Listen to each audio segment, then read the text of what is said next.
आइए देखते हैं मध्य प्रदेश दोपहर की बड़ी खबरें। पहली बड़ी खबर बात करते हैं, आज से 5 बड़े बदलाव हो रहे हैं। जी हां, आपको बता दें आज यानी 1 अगस्त 2026 से कमर्शियल सिलेंडर औसतन 200 रुपए सस्ता हो गया है। वही तत्काल ट्रेन बुकिंग नियम और CKYC के नियम बदल गए हैं। इसके अलावा 3 से 5 अगस्त तक होने वाली RBI की मीटिंग में नई ब्याज दरों पर फैसला लिया जाएगा, जिसका आपकी EMI पर असर पड़ सकता है।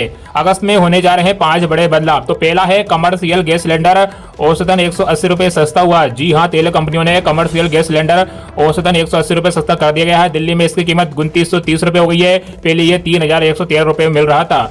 वही कमर्शियल सिलेंडर के दाम घटने से रेस्टोरेंट मालिकों को खर्च घटेगा। ऐसे में वे चाय नाश्ते व थाली सस्ते कर सकते हैं। शादियों की कैटरिंग भी सस्ती हो सकती है। वही 14 किलो वाले घरेलू सिलेंडर के दाम में कोई बदलाव नहीं किए गए, यानी कि पहले जैसे ही दाम रहेंगे। दूसरा बदलाव है रेलवे को लेकर तत्काल टिकट के लिए नया टोकन सिस्टम। जी हाँ, 1 अगस्त से रेलवे PRS रिजर्वेशन काउंटरों पर भीड़ कम करने के लिए टोकन वेस्ट सिस्टम लागू कर रहा है। काउंटरों से तत्काल टिकट लेने से पहले यात्रियों को टोकन लेना होगा। इस नई व्यवस्था से काउंटरों पर यात्रियों का वेटिंग टाइम कम होगा। नए रिवाइज्ड प्रोसेस के तहत यात्री काउंटर से अपना टोकन कलेक्ट कर सकते हैं। टोकन मिलने के बाद भी अपने दिए गए ओलेडेड समय पर आकर आसानी से अपनी बुकिंग पूरी कर सकते हैं। वही तीसरा नियम है RBI monetary policy. Loan, EMI और FD दरों पर असर पड़ेगा। जी हां, रिजर्व बैंक की मॉनेटरी पॉलिसी कमेटी की बैठक 3 अगस्त से 5 अगस्त तक आयोजित होगी। इसके फैसलों का ऐलान 5 अगस्त को किया जाएगा।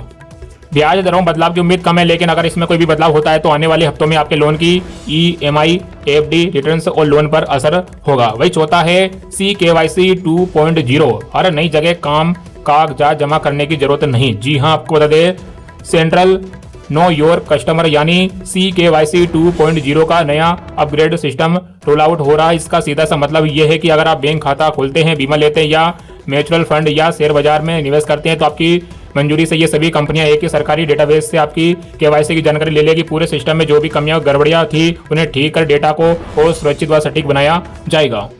इसका असर है कि डेटा सिक्योरिटी मजबूत होगी, फ्रॉड पर लगाम लगेगी। अगर आपको हर नई जगह पर बार बार अपने कागजात जमा करने की झंझट नहीं झेलनी पड़ेगी। वही 5वां नियम है क्रेडिट कार्ड और बैंकिंग।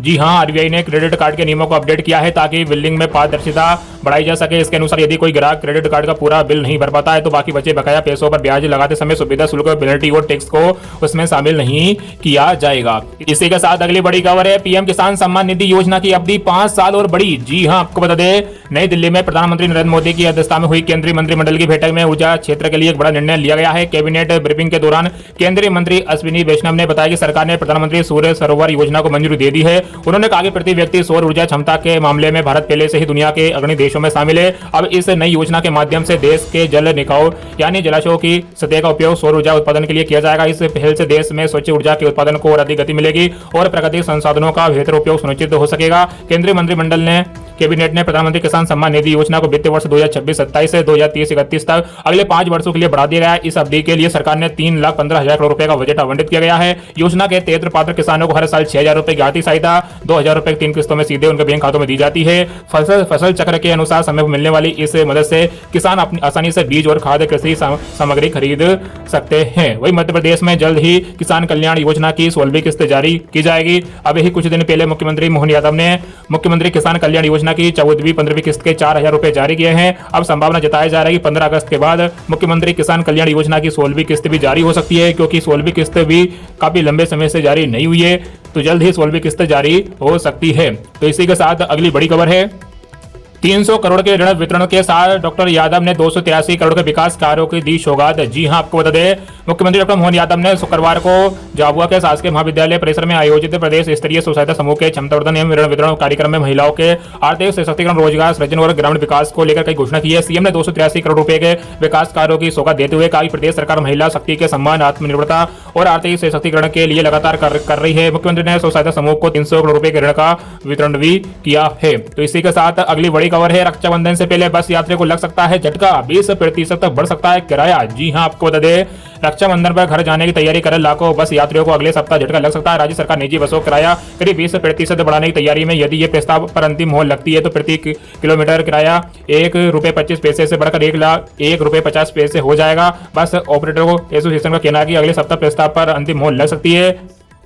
इसी के साथ अगली बड़ी खबर है, जन्म मृत्यु पंजीकरण बिल बिना चर्चा लोकसभा से पास। जी हां, आपको बता दें लोकसभा ने शुक्रवार को जन्म मृत्यु पंजीकरण विधेयक 2026 बिना चर्चा ध्वनिमत से पारित कर दिया। अब बिल राज्यसभा भेजा जाएगा। दोपहर 12 बजे कार्यवाही सुबह शुरू होने पर भाजपा सांसद दिलीप की अध्यक्षता में विधेयक पर विचार शुरू हुआ। विपक्षी सांसद छात्रों पर पुलिस कार्रवाई के विरोध में नारे लगाते हुए वेल में पहुंचे।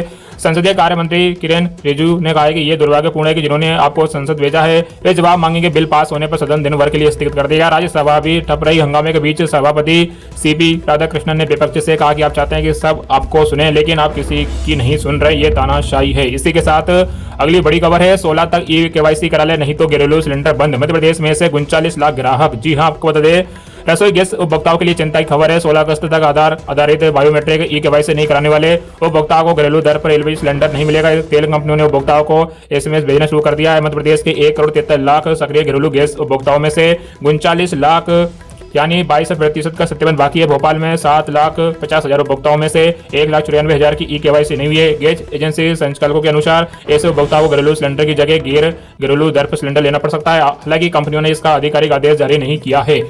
अभी 14 किलो 200 ग्राम के घरेलू सिलेंडर की कीमत 947 रुपए और 19 किलो के कमर्शियल सिलेंडर की कीमत 2935 रुपए है। इसी के साथ अगली बड़ी खबर है, एमपी में बनेगा देश का पहला टेलीकॉम हब, 9,000 नौकरियां। जी हां, आपको बता दें मध्य प्रदेश अब टेलीकॉम और इलेक्ट्रॉनिक्स मैन्युफैक्चरिंग के क्षेत्र में बड़ी छलांग लगाने जा रहा है। दिल्ली में मध्य प्रदेश सरकार और केंद्रीय दूरसंचार विभाग के बीच हुए एमओयू के बाद ग्वालियर में देश का पहला इंटीग्रेटेड टेलीकॉम टेक्नोलॉजी इकोसिस्टम विकसित किया जाएगा। 170 एकड़ जमीन पर बनने वाले इस टेलीकॉम मैन्युफैक्चरिंग जोन में 5G, 6G और आधुनिक डिजिटल तकनीक से जुड़े उपकरण तैयार होंगे। परियोजना में शुरुआती तौर पर करीब 2,000 करोड़ रुपए के निवेश और 4500 प्रत्यक्ष रोजगार के अवसरों की घोषणा की गई है। भविष्य में यहां 8 से 9,000 युवाओं को स्थायी रोजगार देने का लक्ष्य रखा गया है। परियोजनाओं को गति देने के लिए केंद्र सरकार की ओर से करीब 500 करोड़ की सहायता दी जाएगी। वहीं मध्य प्रदेश सरकार 170 एकड़ जमीन उपलब्ध कराएगी।